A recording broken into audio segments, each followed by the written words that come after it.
Hi friends, welcome to சிறியலரங்கம். இந்த சிறியலரங்கம் சேனலுக்கு உங்கள் எல்லாரையும் அன்போடு வரவேற்கிறேன்.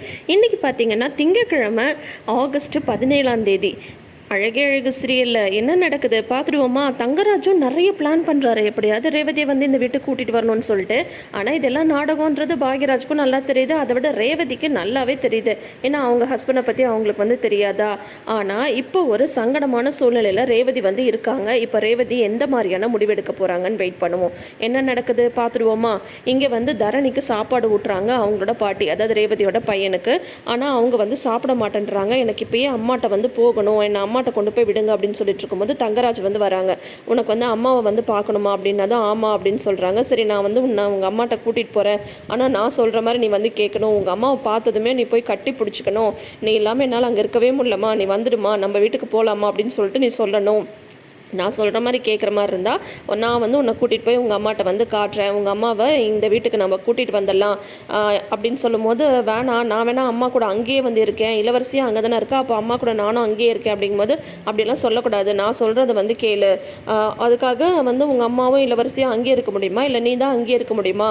உங்கள் அம்மா இங்கே வரணும்னா நான் சொல்கிற மாதிரி கேட்டால் உங்கள் அம்மா வந்து இங்கே வந்துடுவா. அப்படி இருக்கிற மாதிரி இருந்தால் தான் நான் கூட்டிகிட்டு போவேன், இல்லைனா கூட்டிகிட்டு போக மாட்டேன் அப்படின்னதும் எப்படியாவது அம்மாவை பார்க்கணும் அப்படின்னு அந்த குழந்தைக்கு தோணும் இல்லையா? சரிப்பா, நீங்கள் சொல்கிற மாதிரி நான் கேட்குறேன் அப்படின்றாங்க. அதுக்கப்புறம் இங்கே வந்து பார்த்தா வீட்டில் வந்து எல்லாரும் உட்காந்து சாப்பிட்டுட்டு இருக்காங்க. அப்போ வந்து நீயும் அப்படியே சாப்பிடு ரேவதி அப்படின்னு சொல்லிட்டு மலர் வந்து சொல்கிறாங்க. இல்லை, நீ நான் உங்களோடய சாப்பிட்றேன் அப்படின்னு சொல்லும்போது அந்த குட்டி பாப்பா இருக்காங்கல்ல, மலரோட குழந்தை ராகவி, அவங்க வந்து கேட்குறாங்க, தரணி எப்போ வரும் அத்தை அப்படின்னு சொல்லிட்டு கேட்குறாங்க. கேட்கும்போது உடனே வந்து பார்த்தா ரேவதி சொல்கிறாங்க, தரணின்னு நினச்சாதான் எனக்கு ரொம்ப கவலையாக இருக்குது, அவன் சாப்பிட்டானா என்ன பண்ணான்னு தெரில அப்படின்னதும், நீ ஃபோன் பண்ணி பேசுனியா அப்படின்னு சொல்லிட்டு மலர் வந்து கேட்குறாங்க. அப்படியே ஃபோன் பண்ணாலும் ஒன்று அவரோட மொபைலுக்கு பண்ணணும், இல்லைனா அத்தையோட மொபைலுக்கு பண்ணணும். அவங்க தரணிகிட்ட கொடுக்கலன்னா என்ன பண்ணுறது, அதை யோசிச்சே நான் பேசவே இல்லை, எனக்கு ஞாபகம்லாம் தரணி மேலேயே இருக்குது அப்படின்ற மாதிரி இவங்க வந்து சொல்லிகிட்ருக்காங்க. நான் வந்து அன்றைக்கி உன்னை கூப்பிட வந்தப்போ தரணி வந்து வீட்டில் இருந்தால் தரணியும் சேர்த்து கூட்டிகிட்டு வந்திருக்கலாம். நான் வேணால் ஒன்று பண்ணுறேன், நாளைக்கு போய் தரணியை வந்து இங்கே கூட்டிகிட்டு வந்துடுறேன் அப்படின்ற மாதிரி பாக்யராஜ் வந்து சொல்லிகிட்ருக்காங்க. அப்புறம் வந்து பார்த்தா அவங்க அப்பா வந்து சாப்பிட்டு எழுந்து போயிடுறாங்க. இவங்கெல்லாம் சாப்பிட்டு முடித்ததும் தங்கராஜோட கார் வந்து நிற்கிது. அதில் வந்து ஃபஸ்ட்டு தரணி வந்து இறங்குறாங்க. உடனே தங்கராஜ் வந்து இரு நான் காரில் வரும்போது சொன்னதெல்லாம் ஞாபகம் இருக்குல்ல, உங்கள் அம்மாவை பார்த்ததும் நான் சொன்ன மாதிரி சொல்லணும் அப்படின்னு சொல்லிட்டு அப்படியே படித்து சொல்கிற மாதிரி சொல்கிறாங்க. ஆனால் அந்த குழந்தைக்கு அம்மாவை பார்த்ததும் என்ன தோணும், அம்மா அம்மா அப்படின்ட்டு உள்ளே போகிறாங்க. போனதுமே வாங்க மாப்பிள்ள அப்படின்ற மாதிரிலாம் சொல்கிறாங்க. தரணியோட குரல் கேட்டு ரேவதியுமே வராங்க. உடனே ரேவதி வந்து தரணியை கட்டி பிடிச்சிக்கிறாங்க, அழறாங்க. நீ ஏமா என்னை விட்டுட்டு வந்த, என்னையும் கூட்டிகிட்டு வந்திருக்கலாம்ல, என்னையுமே நம்ம 3 பேரும் இங்கேயே இருக்கலாமா, நான் நீனு இளவரசி 3 பேரும் இங்கேயே இருக்கலாம், அங்கே வந்து நம்ம போக வேண்டாம், நம்ம எங்கள் தாத்தா பாட்டி மாமா அத்தை ராகவி எல்லார் கூடயும் இங்கேயே இருக்கலாம் அப்படின்னு சொல்கிறாங்க. இதை கேட்டுட்டு தங்கராஜுக்கு பயங்கர ஷாக்கு. ஏண்டா உனக்கு நான் சொல்லி சொல்லி கூட்டிகிட்டு வந்தால் இங்கே வந்து சேம் சைடு கோல் போடுறியா அப்படின்ற மாதிரி வந்து சொல்கிறாங்க. முதல்ல உள்ளே வாங்க மாப்பிள்ள, வந்து உட்காருங்க அப்படின்னு சொல்லிட்டு சொல்கிறாங்க. உடனே வந்து பார்த்தா ரேவதியை வந்து பிரிஞ்சு தரணியால் இருக்க முடியல மாமா, அதனால் நான் ரேவதியும் இளவரசியும் கூட்டிகிட்டு போகலான்னு தான் வந்தேன், ரேவதியை வந்து அனுப்புங்க, நான் கூட்டிகிட்டு போகிறேன், நான் தான் சொல்கிறேன்ல மாமா, இனிமேல் நான் ரேவதியை வந்து அடிக்க மாட்டேன், அடிக்கணும்னு கூட நினைக்கவே மாட்டேன் அப்படின்னது. உடனே பாக்யராஜ் வந்து சொல்கிறாங்க, அன்றைக்கி மண்டபத்தில் எல்லோரும் முன்னாடியும் நீங்கள் வந்து அடிச்சிங்கல்ல, அதுக்கப்புறம் நீங்கள் வந்து திருந்துனீங்களா, மறுபடியும் வந்து வீட்டில் வச்சு ரேவதியை வந்து அடிச்சிங்கல்ல, நீங்கள் சொல்கிறதெல்லாம் வந்து நம்ப முடியாது, ரேவதியை உங்களோட அனுப்ப முடியாது, ரேவதி தரணி இளவரசி 3 பேருமே இனிமேல் இங்கே தான் இருப்பாங்க, நீங்கள் வந்து தரணி இப்போ கூட்டிகிட்டு வரலன்னா நானே வந்து தரணியை அழைச்சிட்டு வந்திருப்பேன், இப்போ தான் தரணி இங்கே வந்துட்டான்ல, இனிமேல் வந்து அவன் அங்கே வரமாட்டான், இங்கே 3 பேரும் இங்கே தான் இருப்பாங்க அப்படின்ற மாதிரி வந்து சொல்கிறாங்க பாக்யராஜ்.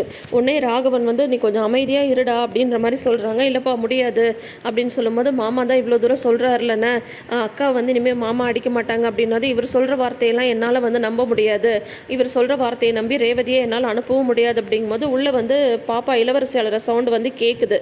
உடனே வந்து இளவரசி தானே அழறா, நான் போய் பார்க்குறேன் அப்படின்ட்டு உடனே போய் அவர் கதவை திறக்கிறாரு. இளவரசி வந்து அந்த குட்டி பாப்பா வந்துடுறாங்க. எப்போ இருந்தாலும் அப்பா அப்படின்ட்டு அந்த குழந்தைங்களுக்கு வந்து அந்த பாசம் இருக்கும் இல்லையா, அப்பா அப்படின்ட்டு அந்த குழந்தை அழுது, பாருங்கள் குழந்தை நான் எல்லாமே எப்படி தவிச்சு போயிட்டா, என்னாலையும் இவங்களெல்லாம் விட்டுட்டு இருக்க முடியாது, நான் சொல்கிறத கொஞ்சம் நம்புங்க மாமா, இனிமேல் வந்து ரேவதி வந்து நான் கஷ்டப்படுத்த மாட்டேன், ஒரு நிமிஷம் இருங்க அப்படின்ட்டு அவசரமாக காருக்கு போகிறாரு. அங்கே போயிட்டு ஒரு பத்திரத்தை எடுத்துகிட்டு வந்து காட்டுறாரு. பாருங்கள், இந்த இடத்த வந்து நான் தான் வாங்க போகிறேன், அதை யார் பேரில் வாங்க போகிறேன்னு நினைக்கிறீங்க, ரேவதி பேரில் தான் வாங்க போகிறேன், நாளைக்கு தான் ரெஜிஸ்ட்ரேஷன் வச்சுருக்கேன், ரெஜிஸ்ட்ரேஷன் வச்சுட்டு ரேவதி வரலன்னா எப்படி, அந்த இட ஓனருக்கு நான் வந்து என்ன என்ன பதில் சொல்லுவேன், நாளைக்கு ரெஜிஸ்ட்ரேஷன் வேறு இருக்குது, அதனால் வந்து நான் ரேவதியை கூட்டிகிட்டு போகிறேன் அப்படின்னு சொல்லும்போது உடனே பாக்யராஜ் சொல்கிறாரு, ரெஜிஸ்ட்ரேஷன் இருக்குன்றதுக்காக அவளை கூட்டிகிட்டு போகணும்லாம் ஒன்றும் அவசியம் இல்லை, நானே வந்து அவளை வேணால் ரெஜிஸ்டர் ஆஃபீஸ்க்கு வந்து கூட்டிகிட்டு வரேன், ரேவதியெல்லாம் வரமாட்டா அப்படின்னு சொல்கிறாங்க. ஆனால் சில சமயம் வந்து பார்த்திங்கன்னா பாக்யராஜ் பேசுகிறது நமக்குமே கொஞ்சம் இரிட்டேட் தான் ஆகுது. ஏன்னா இப்பயும் வந்து ரேவதியை தான் அவர் வந்து பேச சொல்லுமே தவிர அவர் வந்து பதில் சொல்லக்கூடாதுன்றது தான் என்னோட கருத்து. ரேவதி நீ சொல்லு, உன்னோட விருப்பம் தான் எங்களுக்கு வந்து முக்கியம் அப்படின்ற மாதிரி ரேவதியோட கருத்துக்கு மதிப்பளிக்கணும். இன்கேஸ் ரேவதி வந்து போலன்னு சொன்னால் கூட அது ஓகே தான். ஆனால் இவரே பேசிகிட்டு இருக்காரு. இவரே பேசுகிறது வந்து பார்த்தா ஒரு கட்டத்தில் நான் பார்த்துப்பேன், எதனால நான் சமாளிப்பேன் அப்படின்னு சொல்கிறது ஒரு கட்டத்தில் ராகவனுக்கு வந்து ரொம்ப இரிட்டேட் ஆகிடுது. அவங்க கூட கொஞ்சம் தனியாக பேசணும், சும்மா பதிலுக்கு பதில் பேசிகிட்டு இருக்காது, உள்ளவா அப்படின்ட்டு ராகவன் வந்து பாக்யராஜை தனியாக வந்து கூட்டிகிட்டு போயிடுறாங்க. இப்போ வந்து தங்கராஜ் சொல்கிறது நிஜமோ பொய்யோன்றது அடுத்த கட்டம். ஆனால் ரேவதியோட லைஃப்பில் ரேவதி தான் முடிவெடுக்கணும். அண்ணன் சொல்கிறாருன்றதுக்காக முடிவெடுக்கக்கூடாது, அப்பா சொல்கிறாங்கன்றதுக்காக முடிவெடுக்கக்கூடாது, ப்ராக்டிக்கலாக எது சாத்தியப்படும்ன்றதையும் ரேவதி தான் யோசிக்கணும். என்ன கேட்டால் இந்த சமயத்தில் ரேவதி வந்து நான் வந்து அந்த வீட்டுக்கு வரணுன்ற மாதிரி இருந்தால் நான் வந்து வேலைக்கு போகணும், என்னோட சொந்த காலில் நான் நிற்கணும், அதுக்கு நீங்கள் ஒத்துக்கிற மாதிரி இருந்தால் நான் வரேன்ற மாதிரி அப்படி ஒரு கண்டிஷனை வேணால் ரேவதி வந்து போடலாம். ஏன்னா அது வந்து ரேவதிக்கு ஒரு செல்ஃப் கான்ஃபிடென்ஸை வந்து தரும். அதாவது தான் வந்து யாரை நம்பியும் இருக்கக்கூடாதுன்ற அந்த மன உறுதியை வந்து அவங்க வந்து எடுக்கணும். அது ஹஸ்பண்டை நம்பியும் இருக்கக்கூடாது, அண்ணன் நம்பியும் இருக்கக்கூடாது. ஏன்னா அண்ணனோட வருமானம் என்னன்றது ரேவதிக்கும் தெரியும் இல்லையா. ஏற்கனவே இந்த குடும்பத்தில் எல்லா செலவும் வந்து பாக்யராஜ் தான் வந்து பார்க்குறாரு. அப்படி இருக்கும்போது தானும் அண்ணனுக்கு வந்து ஒரு பாரமாக இருக்கக்கூடாது அப்படின்றத கண்டிப்பாக ரேவதி வந்து யோசிப்பாங்க. ஏன்னா எப்போவுமே பாக்யராஜுக்கு வந்து ரேவதி சிரமத்தை தரக்கூடாதுன்றது தான் எப்போவுமே ரேவதி வந்து யோசிப்பாங்க. இப்போ உள்ளே போகிற ராகவன் வந்து பாக்யராஜ்கிட்ட என்ன சொல்கிறாருன்னு சொல்லிட்டு பார்த்தோன்னா, நீ ஏன்டா கூட கூட பேசிகிட்டு இருக்க, ரேவதியை எத்தனை நாள் நம்ம இங்கே வச்சுக்க முடியும், யோசிச்சுப்பாரு, என்றைக்கு இருந்தாலும் நம்ம ரேவதி அனுப்பி தானே ஆகணும், அவர் தான் மன்னிப்பு கேட்குறாருல, இனிமேல் அடிக்க மாட்டேன்னு சொல்கிறாருல, ரேவதி பேரில் சொத்தெல்லாம் வாங்க போகிறாரு பாரு, காட்டுறாரு அப்படின்னு சொல்லும்போது அதுக்காகலாம் ரேவதி வந்து அனுப்பி வைக்க முடியாதுப்பா, அவர் சொல்கிறதெல்லாம் என்னால் நம்ப முடியாது, காலம் ஃபுல்லாக ரேவதி நான் பார்த்துக்கிறேன் அப்படின்னதும் ஏற்கனவே உனக்கு ஒரு குழந்தை இருக்குது, அது இல்லாமல் அந்த 2 குழந்தைங்களோட படிப்பு இதெல்லாம் உன்னால் பார்த்துக்க முடியுமா அப்படிங்கும்போது தாராளமாக அதெல்லாம் நான் பார்த்துப்பேன் அப்படின்னு சொல்கிறாங்க.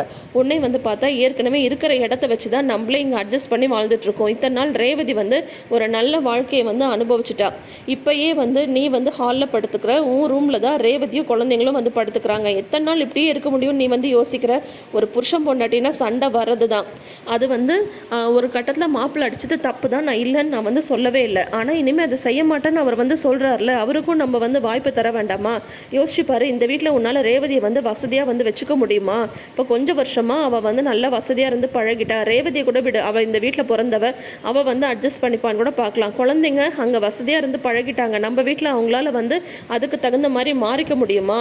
உன்னோட முடிவுனால அவங்கள வந்து நம்ம கஷ்டப்படுத்த முடியுமா? உன்னோட வருமானத்தை வச்சு ரேவதியை, குழந்தைங்கள, அவங்களோட படிப்பு செலவை எல்லாத்தையும் உன்னால் வந்து சமாளிக்க முடியுமா? நம்ம வீட்டில் முதல்ல இடம் இருக்கா? நம்ம வீட்லேயும் இன்னும் எவ்வளவோ பிரச்சனைலாம் இருக்குல்ல, அதெல்லாம் நீ வந்து யோசிக்க மாட்டியா அப்படின்ற மாதிரி வந்து சொல்லிட்டு இருக்காங்க. எது எப்படி இருந்தாலும் பரவாயில்ல, என்னால் எல்லாத்தையும் சமாளிக்க முடியும், என்னால் என் தங்கச்சியும் என் தங்கச்சி குழந்தைங்களையும் பார்த்துக்க முடியும் அப்படின்ற மாதிரி பாக்யராஜ் வந்து சொல்கிறாரு. அவர் வந்து இந்தளவு பேசுகிறது, தங்கச்சியை விட்டு கொடுக்காமல் இருக்கிறது எல்லாமே ஓகே தான். ஆனால் எந்த ஒரு விஷயமா இருந்தாலும் கம்பல்ஷனில் நடக்கக்கூடாதுன்றது தான் என்னோட கருத்து. இப்போது அவங்க அப்பாவே வந்து ரேவதியை அனுப்பலாம் அப்படின்னு சொல்லும்போது இந்த விஷயம் ரேவதிக்கு தெரிஞ்சா அவங்க என்ன நினைப்பாங்க, சரி நம்ம இங்கே இருக்கிறதுல நம்ம அப்பா அம்மாக்கே விருப்பம் இல்லை அப்படிங்கும்போது அதை வந்து எப்படி அவங்களால பொறுத்துட்டு இங்கே இருக்க முடியும் பார்க்கலாம். ஆனால் ரேவதி எடுக்க போகிற முடிவுன்றது ரொம்ப ரொம்ப முக்கியம் அப்படின்றது தான் என்னோட மறுபடியும் நான் சொல்கிற கருத்து. அண்ணனோட கம்பல்ஷனுக்காகவும் முடிவு எடுக்கக்கூடாது. நாளை பின்ன இங்கே ஒரு வார்த்தை அப்படின்ற மாதிரி வந்துட்டாலும் அது 2 பக்கமுமே ரொம்ப சங்கடமாக போயிடும். அதனால் என்னை பொறுத்த வரைக்கும் நான் அவங்களோட வரேன் அப்படின்ற மாதிரி இருக்கணும்னா நான் வந்து கண்டிப்பாக வேலைக்கு வந்து போவேன். நான் வேலைக்கு போகிறதுக்கு நீங்கள் ஒத்துக்கிட்டீங்கன்னா நான் வேணால் உங்களோட வரேன்ற மாதிரி தங்கராஜை வந்து எந்த இடத்துல லாக் பண்ணணுமோ அப்படி தான் லாக் பண்ண வந்து பார்க்கணும். அவரை நம்பியும் ரேவதியை வந்து அனுப்பக்கூடாது. ஏன்னா இப்போ வந்து ரேவதியோட மனசில் வந்து தோணுது வந்து சாப்பாட்டு கஷ்டப்பட்டிருப்பாரு, அதனால தான் திரும்ப திரும்ப வந்து கூப்பிட்றாரு அப்படின்னு சொல்லிட்டு. அதுவும் நிஜம்தான். ஏன்னா அவங்கள அம்மாவால் சமைக்க முடியல, அதனால் வந்து ரேவதி வந்து வரணும் அப்படின்ற மாதிரி அவர் யோசிக்கிறாரு. சொல்லப்போனால் ரேவதி வந்து தங்கராஜை நல்லாவே வந்து நல்லா வந்து புரிஞ்சு வச்சு வச்சிட்ருக்காங்க. கண்டிப்பாக யாராக இருந்தாலும் மற்றவங்க புரிஞ்சுக்கிறத விட ஒரு ஒய்ஃப் தான் கரெக்டாக புரிஞ்சு வச்சுட்ருப்பாங்க இல்லையா? அந்த மாதிரி தான் ரேவதியுமே தங்கராஜ் வந்து புரிஞ்சு வச்சிட்ருக்காரு. பார்க்கலாம், இப்போ அண்ணனும் அப்பாவும் பேசுகிறத ரேவதி வெளியில் நின்று கேட்டுட்ருக்காங்க. ஸோ ரேவதி வந்து எந்த மாதிரியான முடிவெடுப்பாங்க, நீங்கள் என்ன நினைக்கிறீங்க? நீங்கள் என்ன அவங்களுக்கு சஜஸ்ட் பண்ணுவீங்க?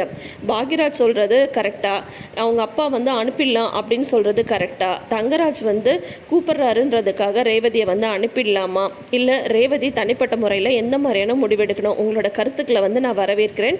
அதனால் ரேவதி என்ன முடிவெடுக்கணும்னு நீங்கள் நினைக்கிறீங்கன்றதை மறக்காமல் கமெண்ட் செக்ஷனில் சொல்லுங்கள்.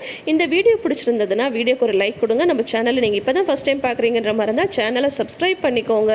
இந்த சிறியல் அரங்கம் சேனலை நிறைந்த அரங்கமாக மாற்றுங்க. தேங்க்யூ.